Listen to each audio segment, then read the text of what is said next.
Ang liblib na baryo sa Quezon, may isang lumang bahay na matagal nang pinaniniwala ang may sumpa. Sabi ng matatanda, huwag na huwag kang dadaan sa harap ng bahay pagsapit ng 12:00 ng gabi. Lalo na kung gabi ng Biyernes. Pero si Rina, isang dalagang bagong lipat mula Maynila, hindi naniniwala sa pamahiin. Isa siyang guro at madalas siyang ginagabi sa paaralan.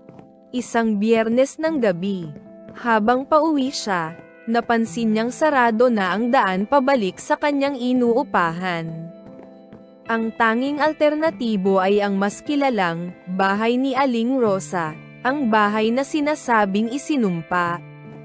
Pinilit ni Rina ang sarili na huwag matakot. Walang multo, bulong niya sa sarili habang naglalakad sa madamong daan sa tapat ng bahay.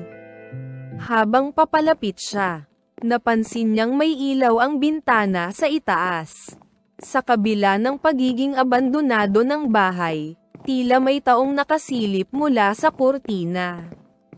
Isang matandang babae, mapatla, nakangiti, napahinto siya. Napakalamig ng hangin, kahit Abril pa lang. Siguro, may nakatira na ulit, tanong niya sa sarili. Bigla, narinig niya ang pagbukas ng lumang gate sa likod niya.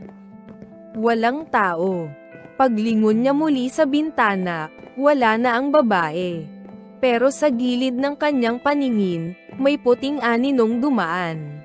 Tumakbo si Rina, halos hindi na niya naramdaman ang pagod. Nang makauwi siya, kinabukasan ay kinuwento niya ito sa kanyang kasamahan sa paaralan. Bahay ni Aling Rosa, tanong ng matandang guro. Nako, iya, si Aling Rosa ang huling tumira roon. Pero matagal na siyang patay. Mga 20 taon na. Natulala si Rina. Pero, nakita ko siya. Sigurado ako. Ngumiti ng hilaw ang matanda. Iyan din ang sabi ng huling nakakita sa kanya. Bago siya, nawala.